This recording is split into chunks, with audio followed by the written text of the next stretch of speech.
السلام علیکم ورحمۃ اللہ وبرکاتہ۔ جی ہاں ناظرین، امید کرتے ہیں کہ آپ سبھی حضرات خیر و عافیت سے ہوں گے۔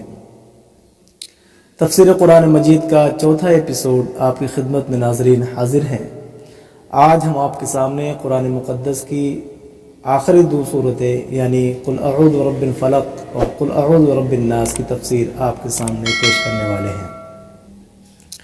ناظرین، یہ صورتیں جو ہیں احادیث کے اندر ان کا نام ہے معوذتین، یہ بڑی اہم صورتیں ہیں۔ حدیث شریف کے اندر آیا کہ کیسا بھی پرانا سحر، جادو وغیرہ اگر کسی انسان پر ہے، ان دونوں صورتوں کی احادیث کے اندر بڑی فضیلت آئی ہے کہ جس سے باقاعدہ اس کے سحر کو، جادو کو، اثر کو، نظر کو دور کیا جا سکتا ہے۔ بڑی اہم صورتیں ہیں، ہر مومن کو یہ دو صورتیں یاد ہونی چاہیے اور باقاعدہ ان کو پڑھنے کا معمول بنانا چاہیے۔ اس کے کچھ فضائل ہیں، احادیث کی روشنی میں ہم آپ کے سامنے پیش کرتے ہیں، جس میں ترمذی شریف کی روایت ہے کہ ابو حابس جہنی رضی اللہ عنہ، ان سے آپ صلی اللہ علیہ وسلم نے فرمایا، اے ابو حابس، کیا میں تمہیں سب سے بہترین تعویذ نہ بتاؤں جس کے ذریعے سے پناہ طلب کرنے والے پناہ مانگتے ہیں؟ انہوں نے عرض کیا، ہاں ضرور بتلائیے۔ آپ صلی اللہ علیہ وسلم نے دونوں صورتوں کا ذکر کر کے یہ فرمایا، یہ دونوں معوذتین ہیں۔ اس باقاعدہ نسائی کے اندر بھی یہ روایت موجود ہے۔ نبی صلی اللہ علیہ وسلم انسانوں اور جنوں کی نظر سے پناہ مانگا کرتے تھے۔ جب یہ دونوں صورتیں نازل ہوئیں تو آپ صلی اللہ علیہ وسلم نے ان کے پڑھنے کو معمول بنا لیا اور باقی دوسری چیزیں چھوڑ دی۔ حضرت عائشہ رضی اللہ عنہ بیان فرماتی ہیں کہ جب آپ کو کوئی تکلیف ہوتی تو معوذتین یعنی قل اعوذ برب الفلق اور قل اعوذ برب الناس پڑھ کر اپنے جسم پر پھونک لیتے۔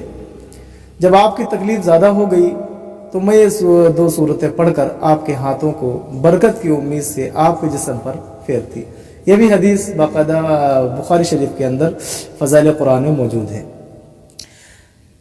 واقعی کا پس منظر صورتوں کا یہ ہے کہ جب نبی صلی اللہ علیہ وسلم پر جادو کیا گیا تو جبریل یہی دو صورتیں لے کر حاضر ہوئے اور فرمایا کہ ایک یہودی نے آپ پر جادو کیا ہے اور یہ جادو فلاں کنویں میں ہے۔ آپ صلی اللہ علیہ وسلم نے حضرت علی رضی اللہ عنہ کو بھیج کر اسے منگوایا۔ یہ کنگھی کے دندانوں اور بالوں کے ساتھ ایک تانت کے اندر 11 گرہیں پڑی ہوئی تھی اور موم کا ایک پتلا تھا جس میں سوئیاں چبھی ہوئی تھی۔ جبریل علیہ السلام کے حکم کے مطابق آپ ان دونوں صورتوں میں سے ایک ایک آیت پڑھتے جاتے اور گرہ کھلتی جاتی اور سوئی نکلتی جاتی۔ خاتمے تک پہنچتے پہنچتے ساری گرہیں بھی کھل گئیں اور سوئیاں بھی نکل گئیں اور آپ اس طرح صحیح ہو گئے جیسے کوئی شخص جکڑ بندی سے آزاد ہو گیا۔ آپ صلی اللہ علیہ وسلم کا یہ معمول بھی تھا کہ رات کو سوتے وقت سورہ اخلاص اور معوذتین پڑھ کر اپنی ہتھیلیوں پر پھونکتے اور پھر انہیں پورے کے پورے جسم پر باقاعدہ مل لیتے تھے۔ پہلے سر، چہرے اور جسم کے اگلے حصے پر ہاتھ پھیرتے، اس کے بعد جہاں تک آپ کے ہاتھ پہنچتے 3 مرتبہ آپ ایسا ہی کرتے۔ تو ناظرین، احادیث کے اندر اس کے بے شمار فضائل ہیں۔ ہر ایمان والے کو چاہیے کہ باقاعدہ یہ دو صورتیں زبانی یاد کرے اور ان کے پڑھنے کا باقاعدہ معمول بنائے۔ اگر کوئی آدمی رات کو سوتے وقت اس طرح جس طرح نبی صلی اللہ علیہ وسلم کا معمول تھا قل اعوذ سورہ اخلاص اور معوذتین پڑھ کر کے اپنے پر دم کر لیتا ہے تو انشاءاللہ کسی طرح کا سحر اور جادو اور نظر بد اس کو نقصان نہیں پہنچا سکتی ہے۔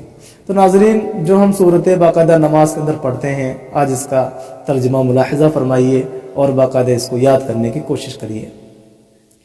بسم اللہ الرحمن الرحیم، شروع کرتا ہوں اللہ کے نام سے جو بڑا مہربان نہایت رحم کرنے والا ہے۔ قل اعوذ برب الفلق، آپ کہہ دیجئے کہ میں صبح کے رب کی پناہ میں آتا ہوں۔ من شر ما خلق، ہر اس چیز کے شر سے جو اس نے پیدا کی۔ ومن شر غاسق اذا وقب، اور اندھیری رات کی تاریکی کے شر سے جب اس کا اندھیرا پھیل جائے۔